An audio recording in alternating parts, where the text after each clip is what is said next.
Naam, Bwana Yesu asifiwe wapendwa katika Bwana. Siku ya leo ni siku nyingine nzuri tena ambayo tumepata kibali mbele za Bwana kuja kujifunza maneno mazuri matakatifu kabisa ya Mungu.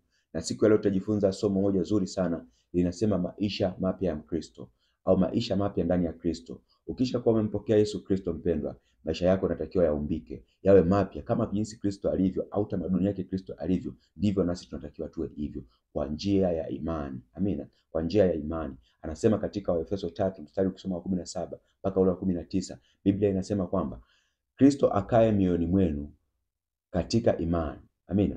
Kristo akae mioyoni mwetu katika imani. Anasema huku tukiwa na shina na msingi katika imani. Amina. Tukiwa na shina na msingi katika upendo. Kwa hiyo katika upendo tutakuwa kama Kristo alivyotupenda, nasi tutakuwa hivyo hivyo. Tutakuwa tukiangalia watu wengine kama Kristo alivyotuangalia sisi. Amina.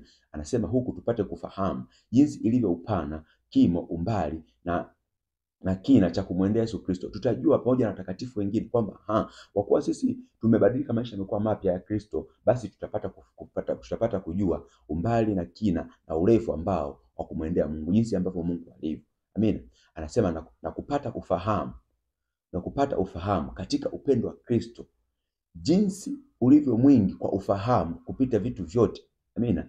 Na kutimilika katika utimilifu wote wa Mungu. Kwa kumbe utimilifu wote wa Mungu unakaa katika imani ya Yesu Kristo. Kwa kumwamini Yesu Kristo, ule upendo wa Yesu Kristo ulivyo, nasi tunakuwa na tabia hiyo hiyo, tunakuwa na njia hiyo hiyo. Kwa nini nimesema neno hili?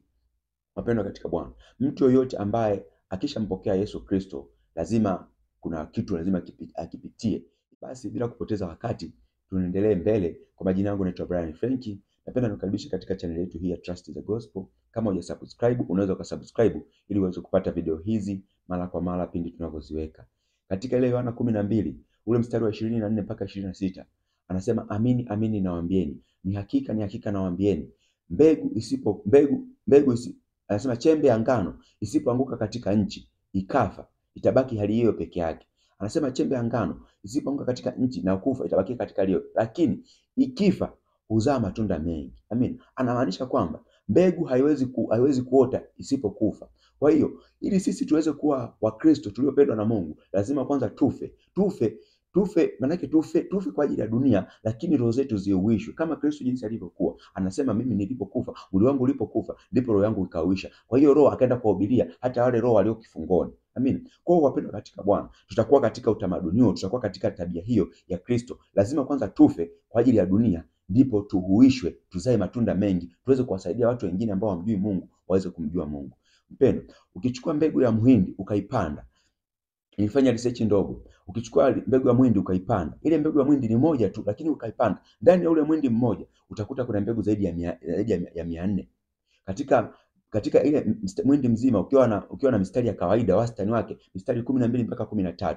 Kwa 12 mpaka 13 ukihesabu mara mahindi 20 unakuja unapata ni mbegu nyingi sana ambazo ziko mule ndani. Kwa mbegu moja ikazaa mbegu zingine. Kwa hiyo wapendwa katika Bwana, tukipanda sisi tutazaa matunda mengi, sio tu kwa jinsi ambavyo tumemwendea Mungu kwamba atatupatia uzima wa milele, sio uzima tu wa milele, bali atatupatia vitu vingi na vitu vizuri zaidi, na Mungu atatuthibitisha na kutujenga katika utukufu wake. Anasema katika ile Mathayo, Petro alivyomuuliza Yesu akasema, Bwana, sisi tumeacha vyote tumekufuata wewe, tutapata nini? Akasema, kwa kuwa mmeacha vyote, kwa kuwa mmeamua kupanda kwangu katika huu udongo mzuri, mmeamua kupanda kwangu, anasema kwamba mtapata mara 100 duniani pamoja na uzima wa milele. Kumbe tutapata mara 100 duniani na uzima wa milele. Hatutahangaika katika dunia, na kwa jinsi ambavyo tumeamua kupanda imani yetu mbele ya Kristo, hadi tulionao kubwa ni uzima wa milele, lakini atatupatia na amani, atatupatia na furaha, atatupatia na upendo, atatupatia na kibali, atatupatia na haya yote. Ule mstari wa 25 anasema, basi mtu akitaka kuiokoa nafsi yake ataiangamiza, lakini mtu akiichukia nafsi yake ataiponya hiyo nafsi yake katika ulimwengu huu hata uzima wa milele. Kwa mpendo katika Bwana, nafsi hii ambayo unaona inakutuma uende kufanya mambo maovu, inakutuma uende kwenye njia za dhambi, inakutuma uende katika mambo mabaya, ukiichukia hiyo nafsi ikashuka chini, amina, hiyo nafsi yako utaiangamiza, utaiokoa katika dunia hii, lakini hata uzima wa milele, maana itaishi kuanzia leo mpaka milele. Lakini ukichukua itaangamia katika dunia hii, itapotea, na ukienda kuzimu huko pia itaenda kuangamia, kwa sababu hakutakuwa na upendo, hakutakuwa na amani, hakutakuwa na furaha. Lakini itaendelea kuwa na furaha hii, furaha ambayo tumeipokea sasa itaendelea mpaka uzima wa milele. Machozi tulionayo hapa yatafutwa na tutakuwa na furaha mpaka uzima wa milele. Amen. Ile Ayubu 42 ukisoma mstari wa 5 na wa 6 anasema kwamba masikio yangu nilikuwa nasikia kwa masikio yangu, nilikuwa naona kwa macho yangu, lakini anasema nilikuwa nasikia kwa macho yangu, lakini sasa naona kwa macho yangu, nimeona Mungu alichonifanyia. Kwa hiyo kwa jinsi hiyo nilivyoona utukufu wako, naichukia nafsi yangu na kutubu mbele zako katika mavumbi. Kwa wapendwa katika Bwana, kwa kuchukia uovu, wa kufisha mili yetu iliyo katika hii dunia na kuchukua tabia za Mungu, maisha mapya hayo yanaumbika ndani ya Kristo. Anasema na mtu akinitumikia anifuate. Nasema na mtu akinitumikia mimi, anasema Baba atamheshimu. Mpendwa katika Bwana, ashumu kuheshimiwa na Mungu. Huo ni mstari wa 26 anasema. Hiyo Yohana 12. Kwamba mtu ukimtumikia Kristo na umfuate, na ukimtumikia yeye Kristo, kwa kumwamini yeye Kristo, anamaanisha kwa kuamini Yesu Kristo na tabia zake na jinsi alivyo, anasema Mungu wa mbinguni atakuheshimu. Unaheshimiwa na Mungu. Mpendwa katika Bwana, unachokitaka atakifanya kwa sababu anakuheshimu. Anajua huyu mtu ananithamini.